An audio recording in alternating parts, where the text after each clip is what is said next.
করব আমি ব্রোকলি রান্না। প্রথমে শিলেতে আমি 3 টুকরো আদা, একটু পোস্ত আর কয়েকটা ভাজা ছোলা বেটে নেব। আমার আদা, পোস্ত আর ছোলার পেস্ট হয়ে গেছে।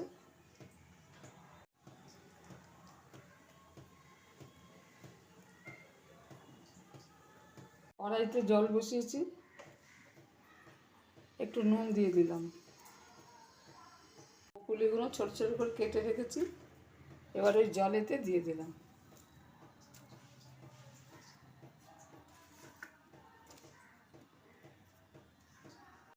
আমার 5 মিনিট ভাপানো হয়ে গেছে। এবার এটাকে তুলে আমি বরফ ঠান্ডা জলেতে দিয়ে দেবো, যাতে কালারটা না নষ্ট থাকে। কালারটা একদম এক থাকবে, নষ্ট হবে না, সেই জন্য বরফ জলে আমি তুলে দিচ্ছি। 5 মিনিট হয়ে গেছে। এবার এটাকে আমি একটা চুবড়িতে ছেঁকে দেবো।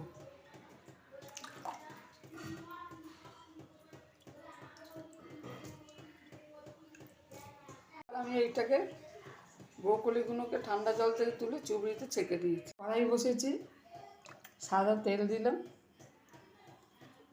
ব্রোকলিগুলোকে আমি হালকা ভেজে নেব।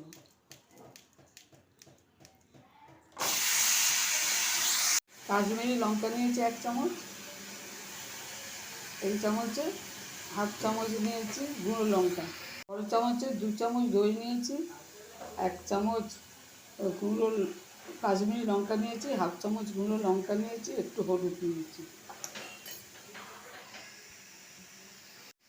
এটা ভালো করে পেস্ট করে নেব। যেটা শিলে বেটে রেখেছিলাম আদা, পোস্ত আর ছোলা, ওইটা এবার ভালো করে একসাথে পেস্ট করে নিচ্ছি। আঁচটা কম করে দিয়েছি, 2 শুকনো লঙ্কা দিয়েছি।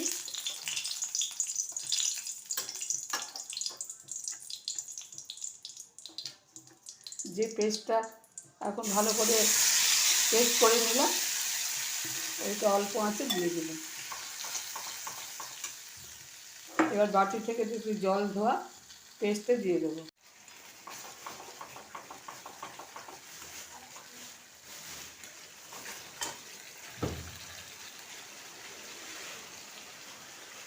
তেল ছেড়ে এসছে,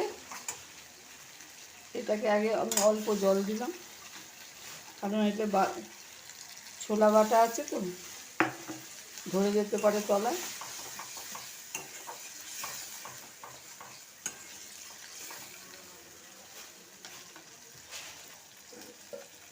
এবার এটা ভাজাটা তুলে দিলাম।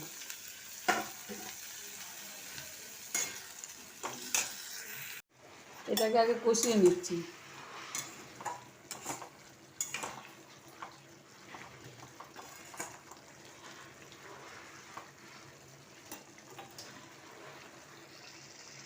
মশলাটা শুকিয়ে এসেছে, এবার এতে আমি 1/2 বাটি জল দিয়ে দিলাম।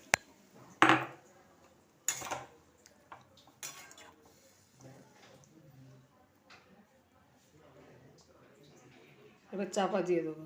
সম্পূর্ণ ভেজ ব্রকলি কারি আমার রেডি। যদি রেসিপি ভালো লাগে শেয়ার করবেন, সাবস্ক্রাইব করবেন আর কমেন্ট করে জানাবেন। ব্রকলির কারি আমার রেডি। যদি রেসিপি ভালো লাগে শেয়ার করবেন, সাবস্ক্রাইব করবেন আর কমেন্ট করে জানাবেন। আমি একটু হালকা গ্রেভি রেখেছি, যাতে রুটি, পরোটা কিংবা ভাত দিয়ে খাওয়া যায়।